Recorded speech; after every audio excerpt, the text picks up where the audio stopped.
Olá, você que se conectou aqui no podcast Vida Moderna. Eu não sei se você está me vendo ou me ouvindo, por quê? Porque nós estamos nas principais plataformas de áudio do mercado e de vídeo também, inclusive no YouTube, que é youtube.com/Vida Moderna. E quem está comigo aqui hoje é o Guilherme Stefanini, que ele é o CEO da House. Tudo bem, Guilherme? Como é que você está? Bem, obrigado aí pelo convite, Guilherme. Imagina, eu agradeço por sua agenda. Guilherme, explica para mim o que é a House em poucas palavras. House é o ecossistema de serviços de marketing digital do Grupo Stefanini. Então, né, o grupo tem várias facetas e a gente cuida da parte de serviços de marketing digital para os nossos clientes, né? Então tem uma parte de criatividade, influenciador, conteúdo, tem parte de Consumer Marketing Insights, que é pesquisa, entendimento sobre o comportamento do cliente, tem a parte de dados e crescimento, que, né, está muito atrelado, a gente tem uma parte só dedicada a relacionamento e engajamento de consumidor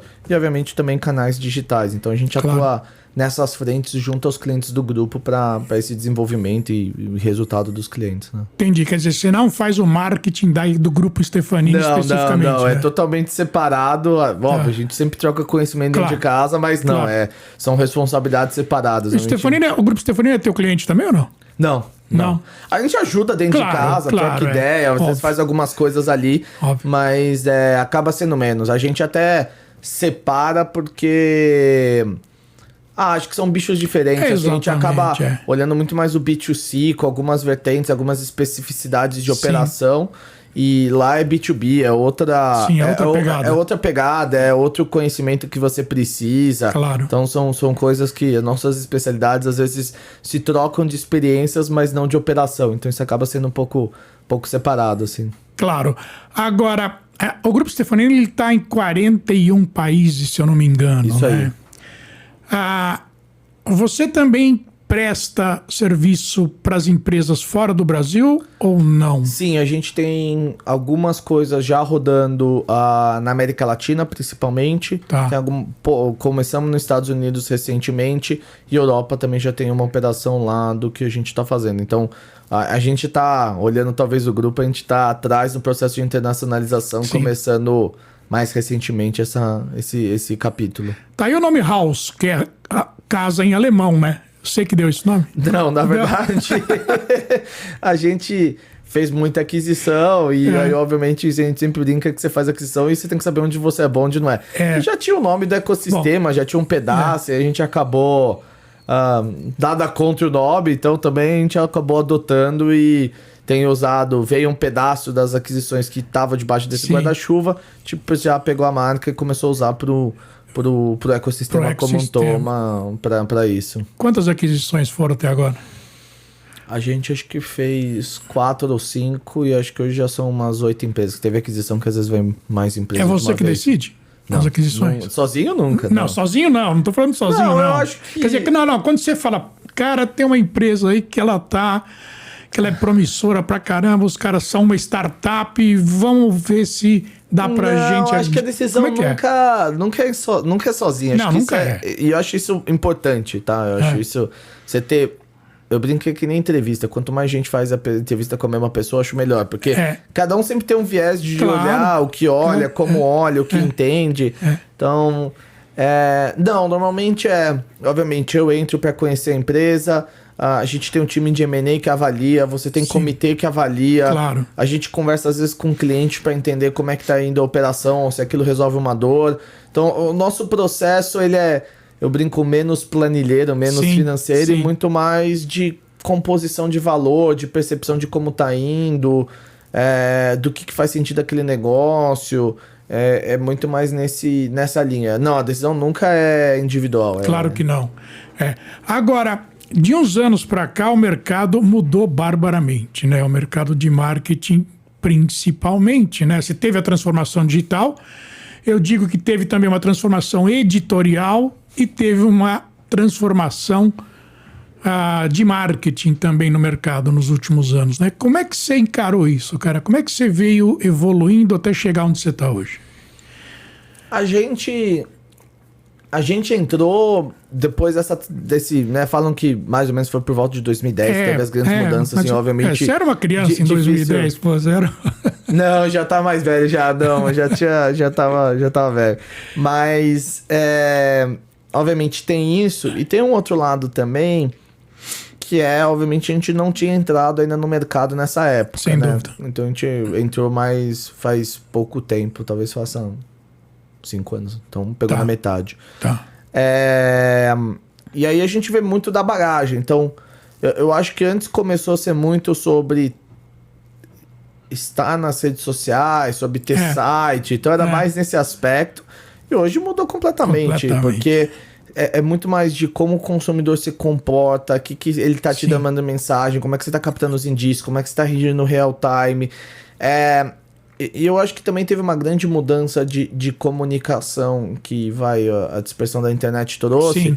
Que antes a verdade era 1 para N, era o que se falava na TV e talvez você tinha um círculo pequeno de amigos que trocavam alguma ideia. Isso. E hoje quando você fala do marketing é N para N, né? Hoje a gente tem falado até muito mais de coisas de comunidade, que é uma das coisas que a gente vem investindo bem interessante. No qual o próprio consumidor tem muito mais poder, seja em redes sociais onde ele comenta e você vê se tem respaldo ou não, sim, seja do outro lado também acho que caiu-se um pouco os mitos de, a propaganda, vou falar a verdade não, mas assim, faltou um pouco de comunicação, então hoje a informação do seu círculo social, a informação de quem é próximo de você, ou reviews, vamos chamar assim, eles valem muito mais do que o cara pode falar de propaganda, o negócio, entendeu? Sem então, dúvida nenhuma. Eu acho que essas mudanças são bem fortes, assim, em termos. Então, a marca, ela deixou de ser uma coisa de comunicação e ela passou a ser um negócio que ela olha o negócio muito mais amplo. Então, não adianta... Eu adoro falar do exemplo de e-commerce, né? Não adianta você... e-commerce, né? Eu vendo online, né? Não no marketplace, mas eu faço uma propaganda super legal, meu site é bonito, meu e-commerce funciona, eu compro e o produto não chega. Acabou, cara. Nunca mais compra de você. Então, quando você olha a comunicação, beleza, acho que talvez mudou menos, mas quando você olha a marca, isso tem um aspecto profundo de mudança, de como é que você olha, o que é importante. Então, acho que essa é uma mudança grande, assim, que se tem de relação das empresas com os consumidores. Na verdade, virou a percepção do cliente, né? Virou experiência do cliente e tudo, né? Porque a experiência do cliente vai desde o momento que ele é impactado até o momento que ele recebe o produto em casa. Eu diria isso, que às vezes o pessoal fala, experiência, aí vai associa com UX, que o digital. Não, é um processo, chama de service design, é ponta a ponta, né? Isso faz muita diferença. Ou chega o produto errado, por exemplo, entendeu? Ou chega o produto errado, ou não compra, ou a promoção. Aí tem N expectativas que você tem ali, entendeu? E tem a velha e indiscutivelmente incógnita do largar o carrinho também, né? Que é complicadíssimo isso no e-commerce, né? Tem bastante. As quebras ao longo do tempo ali. Tem muito, né, cara? Agora, tudo isso que a gente tá falando aqui gera Big Data, né? Não tem como. Gera Analytics e gera Big Data. Como é que você tá lidando com isso nas agências? Quer dizer, no teu universo? É bem interessante. Acho que quase todas ali dos pilares que eu falei, ou das empresas, a gente usa muito dados. Sim. Obviamente se aloca pro tipo de dor que você tem, como você olha. Sem dúvida. Então, por exemplo, a gente tem um dos nossos clientes, é uma empresa de cosmético ali, e a gente usa muito dado e tecnologia para entender o que o consumidor está pensando, para depois você criar em cima. E é muito louco, quando você cria a partir do consumidor, o seu nível de eficiência em vendas, porque você está tendo uma dor que já existe e você não estava vendo, é brutal. Assim, coisa que era para levar um mês para vender, a gente vendeu em 4 dias. Olha! É brutal. Teve uma outra que foi interessante também, esse case é público de um cliente nosso do Itaú. A gente tem uma parte de empresa de pesquisa e a gente roda muita coisa de research ágil, pesquisa ágil pro Itaú, né, nos primeiros clientes. E aí, nesse case, o Itaú acho que é um dos maiores, se não o primeiro, o segundo vendedor de iPhone do Brasil. E aí, eles começaram com o iPhone para sempre. Falou, vamos testar. Então, ao longo de todo o desenvolvimento desse produto, ele foi sendo conversado com o consumidor que a gente tinha, ajudava eles a fazer isso. Então, eram os mesmos consumidores da plataforma. Então, tem uma pena de pesquisa ágil. E a gente fez, acho que uns talvez 20, 40 interações com os consumidores de várias maneiras, e foi testando desde se a Apple se associava bem com o Itaú, casava, até o landing page que ia ter. E, de novo, bateu a meta de vendas em 6 meses de 1 ano, e 1 ano foi o dobrado do que se esperava de meta, com satisfação de 90%. Então, é um produto, porque você ouve o consumidor, então esse é um outro aspecto. Por exemplo, uma outra coisa que é bem interessante do que você estava falando de dados, e acho que hoje tem feito muito, você usa os dados para achar o cliente que é mais propenso. Pô, faz super sentido, mas, por exemplo, outro dia eu tava para comprar, eu fui tirar férias, fui comprar uma passagem aérea, eu comprei a passagem, no dia seguinte eu recebi um e-mail da mesma empresa de promoção. Aí, acabou que o preço não ficou muito diferente, mas eu falei... aliás, não casava a data, era isso. O preço era igual, só que não casava a data. Eu falei... Né? Caramba! Assim, eu ia falar um palavrão, não pode falar, mas... Aí eu falei, pô, beleza. E aí a gente tem feito isso para um outro cliente que é uma operadora nossa, que é como é que eu engajo o cliente no conteúdo que é importante para ele, no canal que é importante com ele, mas no contexto. Então essa automação que a gente traz do grupo Viés Tecnológico, entendendo, né, da operação de marketing, pô, a gente acerta o cara em tempo real. Assim, a única operadora de telecom, não vou abrir muito mais, mas nesse tipo de serviço que cresce, foi considerado pela Anatel o melhor serviço de telecomunicações do país. Isso que você tá falando de celular é produto pré-pago. Então, que em tese tem menor valor agregado, mas o quanto que você reagir dentro do contexto do cliente é importante. E aí é menos do Big Data e mais do Small Data específico da personalização do que aquele cara tá interagindo e gerando em tempo real. Então, acho que você tem várias maneiras como você pode usar o dado para impactar o seu relacionamento com o consumidor, seja de comunicação, seja de inteligência, seja de pesquisa, seja de outros fatores que você vai ter. Escuta, diz uma coisa, o mundo tá nichado hoje? Você acha que tá cada vez mais criando comunidades menores, pequenas, porém com alto valor de negócio? Pois é, uma boa pergunta, assim. Eu brinco com essas perguntas do futuro. Eu falei, não sei o que eu vou fazer com a minha vida, nem com o mundo. Então, eu acho que tem caminhado para isso, onde você começa a se identificar mais por tribos. Eu acho que, se você for olhar, talvez, muito tempo atrás, você tinha tribos maiores, porque era o que permitia, disso daí, de segmentação. E hoje você, com a internet, você acha pessoas ao redor do mundo com aquele aspecto. Então, acho que eu acho que ainda tem grandes comunidades, grandes temas que movem. Eu acho que aí é pensar um pouco de fatores de identificação do que move a gente. Eu acho que aí, na verdade, entender o consumidor que ele não é uma faceta única. Pois é. Ou ele não é um item único, não é um item único. Ele é multifacetado. Então, exatamente. Ele pode participar de várias comunidades diferentes, de maneiras diferentes. Então, acho que essa individualização acho que vem cada vez mais crescente. E eu acho que o marketing de comunidade é um negócio que vem muito relevante. Aí, obviamente, cada um tem um conceito do que é a comunidade, mas como é que os próprios pares se relacionam e obviamente as marcas entrando ali de uma maneira correta, elas ganham um impulsionamento muito forte. Sem dúvida. Então, às vezes você tem bases menores, mas muito ativas. Você às vezes tem bases maiores. Por exemplo, esse cliente nosso de cosmético, né, de beleza, a gente estava conversando e eles tinham uma comunidade dentro da comunidade. Então tem várias das marcas, que era o pessoal que tinha um certo apreço afetivo a algumas das fragrâncias que foi de infância, que foi de adolescência. Então tinha um lado afetivo e pedia muito para voltar. E a gente falava pro cliente, falou, tem que voltar. Pô, eles toparam, fizeram, e, cara, estouraram, e agora eles têm pensado em linhas editoriais ou linhas de produto no qual eles recuperam um monte de coisas que a gente vê que tem bastante demanda, vou brincar, apelo popular, né, sobre isso. E aí é uma comunidade dentro da comunidade, entendeu? Então tem um aspecto, e aí eu acho que tem cada um, tem um lado, mas tem ficado nichado, tem que entender se tem valor, porque às vezes também tem uma comunidade menor, mas eu acho que tem uma tendência e tem uma tendência não vou falar autorregimento, mas eu acho que tem uma relação orgânica entre as partes que vão ficando cada vez mais fortes. Então, você prover experiência, você tá ouvindo o consumidor, ele passa a ser mais importante do que você só tá comunicando. Sim. É bastante interessante tudo isso mesmo. E para analisar esses dados, como é que você faz? Você tem equipe para isso? Você usa outros serviços? Como é que é? Porque você precisa analisar, né, cara? A partir do momento que você tem os dados na mão, tem uma massa de dados imensa, você precisa analisar isso. Quer dizer, tem mão de obra para isso também? Assim, tecnologia sempre falta, né? Falta, né? Então, mas acho que tem muita gente boa.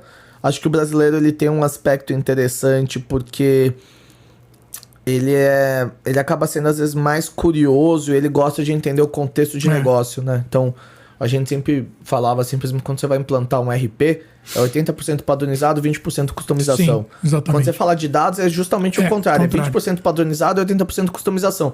Então, o contexto faz muita diferença. Então, acho que você estar do lado do cliente, tá entendendo, tá ouvindo, é muito mais importante do que você ter um pacotinho fechado de eficiência, porque o que funciona para A não funciona para B. Então, acho que isso é muito claro. Acho que, obviamente, eu sempre falo pro meu time, né? O nosso diferencial eu acho que tem dois aspectos. O primeiro hoje em dia é humanamente impossível processar só com, né, capacidade humana a quantidade de dados, entendimento que você vai ter. Esquece. Não dá. E na velocidade que precisa, é impossível. Então, ali é onde a tecnologia entra a nosso favor. E acho que tem um pouco do DNA do grupo a gente tem softwares proprietários, a gente usa softwares de terceiro, aí tem N soluções ali que a gente pode usar, né, para trabalhar esses dados, e aí isso normalmente vai criar um insight, uma inteligência, esse tipo de coisa. E aí depois, obviamente, também a gente vê muito dos desafios, que é como é que eu transformo essa informação em ação e depois resultado. Porque não adianta nada eu dar informação e não virar nada, né? Eu gosto muito daquela do Tropa de Elite que ele fala assim, pô, na mão de não sei quem isso daqui ia virar fogueira e depois do outro virou estatística, inteligência. Então acho que tem muito disso de como é que você aciona essa informação ali. E acho que esse é um desafio que também a gente continua apoiando os clientes, que às vezes saber o que faz com a informação, ter ideia. Então a gente tem o pessoal da W3 lá, que é uma das empresas que tá comigo, eles brincam que é o Big Data, Big Feeling. Então obviamente você tá ouvindo o que tá acontecendo, mas você também tem um feeling que obviamente você entende. Não, o feeling é o que manda. Acho que faz importante essa combinação. E aí obviamente você gera resultados, você cria um ciclo virtuoso ali de atuação junto com os clientes, né? Então tem muito disso. Obviamente, além disso, a gente tem feito muita ação de formação, de conhecimento. A gente já fez algumas coisas de dados ali do Maratona Analytics, então trazer a equipe de dados para começar a formar. Então, aí a gente vai, né, fazendo um pouco das ações sobre isso para os desafios que a gente encontra em cima de mercado e tal. Mas acho que normalmente a gente faz essa combinação que é importante. Então, muitas vezes o pessoal fala, comprei o software, mas não é só o software, sabe? Você tem que... Como é que você processa, como é que você traz isso para dentro do contexto do cliente, como é que você distribui a informação. Então é a combinação desses dois lados que a gente acho que tem visto tido muito resultado, tem sido bem interessante. Você ganha eficiência e você ganha valor da outra ponta também. Sem dúvida. Do lado do consumidor, qual é que é a tua percepção do lado do consumidor? A gente é consumidor, é óbvio também, né? Você é um consumidor, eu sou consumidor, todo mundo é consumidor. Mas, qual é que é a tua percepção do consumidor mediante as campanhas que você joga no mercado? Quer dizer, ele acha que ele recebe isso de uma maneira light, tem campanha que você sente que é um pouco mais, agressiva não é a palavra, mas mais consistente, que o consumidor percebe que é uma campanha, e aí, dá para medir isso, não dá? Como é que é? Dá. Você tem taxas de engajamento orgânico, você vê quanto percentual do vídeo foi assistido até o final. Acho que tem várias métricas que dá para acompanhar do que você vê se é interessante ou não, né? Mas eu acho que cada vez mais tem que parar de ser a interrupção para ser o entretenimento. Pois é. Então eu acho muito interessante, às vezes algumas coisas você pega, por exemplo, consumidor. Pô, interesse em xadrez, né? Quando você pega, teve o Gambito da Rainha, a demanda foi lá pra cima.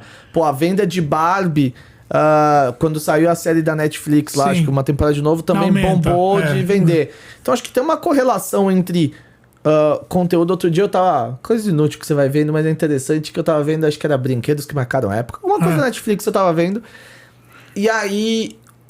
você começa a ver brinquedos que eles tinham correlações com o conteúdo, a venda sempre subia, porque isso ajudava, acho que até a brincadeira. Claro. Então, por exemplo, Star Wars foi um desse. Você tinha, acho que foi, se eu não me engano, foi o He-Man, algum deles, que lançou o brinquedo e depois fizeram o gibi, fizeram a série de TV, os filmes, sim, porque isso impulsionava a venda. Então acho que o conteúdo de entretenimento, ele ajuda também você a alavancar essas vendas. Então acho que a comunicação, ela tá partindo de um lado de interrupção, tá saindo de uma interrupção para um lado de entretenimento, de conteúdo, de como tá junto ali, de uma maneira mais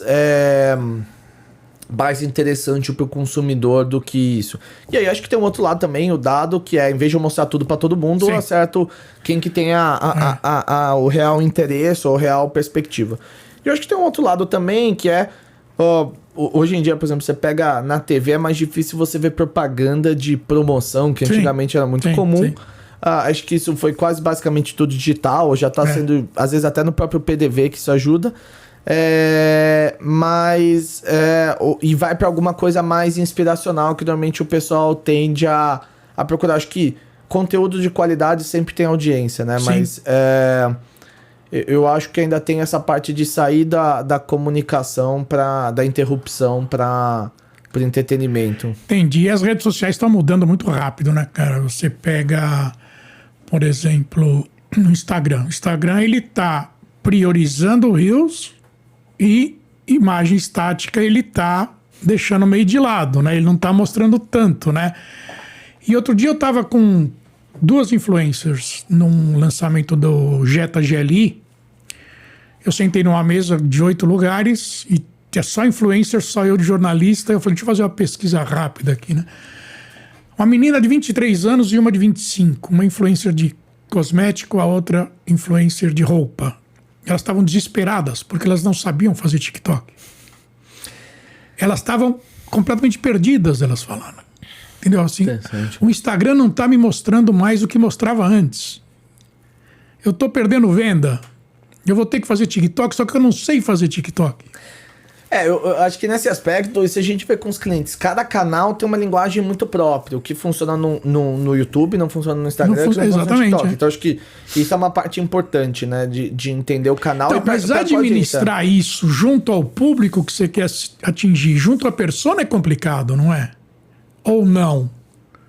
Fácil não é, mas nosso trabalho, né? Então eu acho que tem essa parte de como você se prepara, como que você ouve. É tentativa e erro?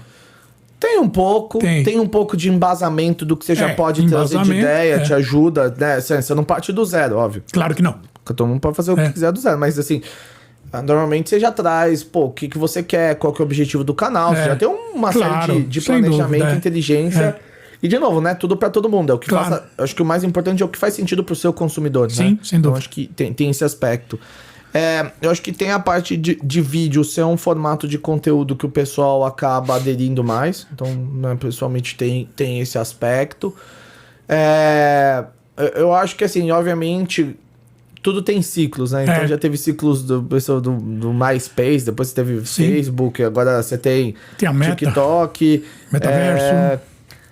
Metaverso, acho que tem que entender um pouco do que vai ser, como ninguém joga. Tá entendendo, acho pra falar a verdade. Acho que tem algum pouco de o que estão querendo falar para ter, uma nova alavanca de crescimento, mas ainda é um negócio muito difuso, né? Assim, onde gera valor pro cliente. Então tem uma parte do metaverso que falam que é Web3, que vai pro conceito de comunidades, vai pro conceito de descentralização, obviamente isso, né, impacta algumas coisas de negócio. Tem gente que fala que vai para a realidade virtual, tem gente que vai para a realidade aumentada. Então cada um tem um conceito que eu acho que coisas novas, naturais, ainda levam muito tempo para se encaixarem e irem para frente, né? Mas eu acho que tem um pouco dos níveis de engajamento e para onde estão indo um pouco o span de atenção das pessoas. Acho que isso é uma parte importante e como é que você entra ali, né? Então acho que... Algum cliente teu, sem citar nome, já te questionou sobre o metaverso? Se vale a pena, se não vale? Quando eu falo você, é a tua equipe, né? Quer dizer... sempre tem alguns papos. A gente acho que tem que olhar. Então, por exemplo... Tem coisa que a gente tá levando, às vezes, ideia proativa porque faz sentido pro conceito de onde a gente tá trabalhando. A gente ainda não botou 100% na rua, não posso abrir, mas... Mas tem coisas de relação depois do posicionamento da marca, do conceito, por exemplo, de comunidade, do conceito de, né, de relacionamento que faça sentido. Outro dia teve um outro cliente nosso, eu nem abri, recebeu algumas coisas, né? Teve atenção, mas não teve nenhuma audiência. Sim. Então, também fazer pelo prêmio não é o que eu tô aqui pra ajudar meu cliente, né? Exatamente. Acho que, sem falar na House, a gente tem o propósito de, cara, como é que eu ajudo a marca a se relacionar melhor com o consumidor e vender mais? Acho que no final do dia é isso que a gente tá ali. Talvez não diretamente aumenta vendas, mas tá próximo. Então, a gente ficar recomendando um negócio porque é buzz, beleza, eu posso, né? Se pedir, eu te levo. Mas acho que a gente vai pensar muito mais no negócio do que necessariamente no hype ali do que tá acontecendo. E eu acho que tem coisas que o espectro ali faça sentido a gente tá olhando para isso do que dali. E acho que tem um outro ponto aí que é engraçado, por mais que a gente veio de um grupo de tecnologia, ou tá num grupo de tecnologia é meio. Sim. O que você quer fazer? O que seu consumidor precisa? Onde ele precisa? Então a gente é muito mais pautado pelo consumidor do que eu não vou falar um peer pressure, mas uma pressão de outros aspectos ali do que tem. Óbvio, tem muito cliente que quer testar, a gente monta, ajuda, já fez, mas por que você quer aquilo, entendeu? Qual que é a razão de ser, onde isso agrega valor, que eu acho que esse é o mais importante, né? Então, sem dúvida. Pensar muito nisso, entendeu? E me diz uma coisa pra gente encerrar agora. Podia ficar falando com você um monte de tempo aqui, mas tem um horário para seguir. Qual é que é a tua formação, quer dizer, acadêmica e profissional? Pô,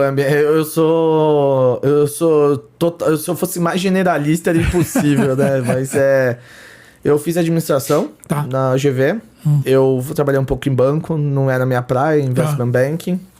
Aí eu fui pra consultoria estratégica, fiquei lá um tempo. Aí eu saí, eu fui tocar serviços de tecnologia, ajudei a montar a área de digital, fui desenvolver a parte de novos negócios no grupo. Sim. Então, quando eu entrei, brincava que era um patinho feio, ninguém olhava muito, era, sei lá, 5, 10% talvez do faturamento do grupo. Essa área hoje já deve estar com 30, 40%. É mesmo?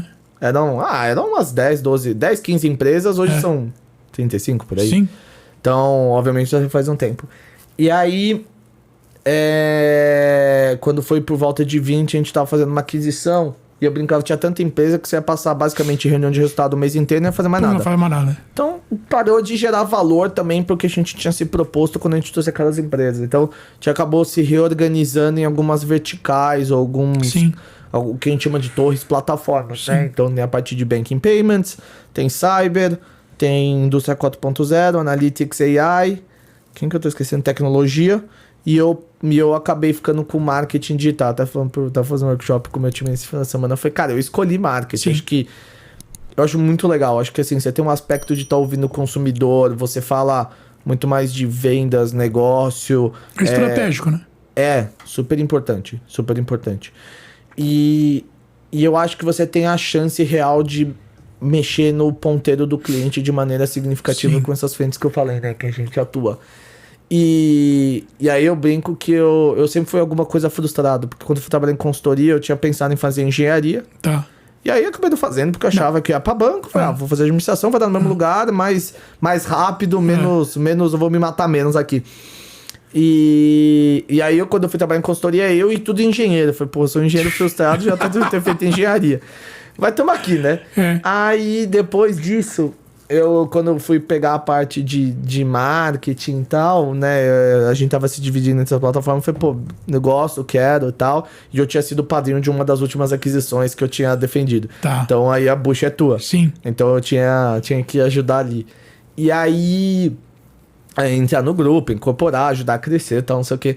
E aí a gente tava nessa daí, eu brinco que eu era um publicitário frustrado. Porque eu gostava, eu acho muito legal a parte do entretenimento, da criatividade, de pensar nisso, de como você está ouvindo o consumidor. Acho que tem um lado empreendedor no marketing legal, e de ouvir o consumidor, fazer... E aí eu brinco que eu virei agora marqueteiro, né? Tô no lado do marketing, aí eu falei, pô, de novo frustrado que não fez marketing, não fez publicidade, tá na carreira. Então é interessante, assim, eu sempre fui o outsider, então acho que eu brinco que é um desafio e uma vantagem, né? O desafio porque às vezes vão te perguntar por respostas que você não tem. Não tem, Então isso é difícil. Mas por outro lado, você também entra com uma visão diferente que você pode... Eu brinco, por um tempo eu tenho licença poética de fazer as perguntas porquês idiotas. Exatamente. Então também de ajudar a trazer de visão diferente, como é que você olha, como é que você tá olhando mais coisa. Às vezes eu acho que tem um viés de você não ser especialista ou não ter crescido na carreira, que talvez você tenha que se pautar mais por dados e números do que às vezes alguém que tem mais experiência, que às vezes tem um viés já enviesado. Então acho que também te garante um pouco mais nesse trabalho que você vai procurar menos dentro de si, mais em volta de você a informação. Então acho que isso é um bom... Dói mais, dá mais trabalho, mas é um bom aliado, eu acho. Agora, só para finalizar mesmo, pressão é desafio? O quê? Tudo. Depende da hora. O dia a dia, pressão é desafio? Tem um dia que, cara, você acorda achando que é pressão... Aliás, no mesmo dia, né? Eu brinco que você empreender de certa maneira montanha-russa. Porque você acorda, foi um negócio legal, porra, você fala, meu, topo do mundo, sou o cara mais foda do mundo. Cada meia hora já aconteceu uma merda, você fala, pô, eu sou, desculpa aqui o termo, mas eu sou um bosta, mas caralho. Não tem jeito. Então, é a montanha-russa. Eu acho que não é nem céu nem inferno, acho que é como ter ido, acho que tem pressão pra caramba, tem mesmo, não tem, né? Acho que tem várias vertentes, você tem cargos que são muito solitários. Acho que nesse ponto eu tenho um pouco de sorte também de poder trocar com várias pessoas legais dentro do grupo, acho que isso é muito bom. E aí depende, acho que tem dia que acorda que é pressão, tem dia que você acorda e fala, pô, é desafio. Eu acho a vida, né, cara? Faz parte, acho que é os dois e depende do momento, sabe? Exatamente. Acho que tem um pouco disso. Tá bom. Muito obrigado por seu tempo aqui, foi ótimo, gostei muito da conversa. Imagina, valeu, foi ótimo papo. Tá bom, e mais pra frente a gente bate outro papo, tá bom? Combinado, quando quiser. Obrigado. Mano. E aqui é Guido Orlando Júnior, diretor de conteúdo e editor do portal Vida Moderna. E eu vou pedir que você, se estiver vendo pelo YouTube, inscreva-se no canal, dá sua curtida, ativa o sininho, como você viu várias vezes durante o vídeo aí, porque o conteúdo aqui é bem bacana e, como eu sempre falo, além de excelente conteúdo, nós entregamos conhecimento. E eu te vejo num próximo podcast. Tchau!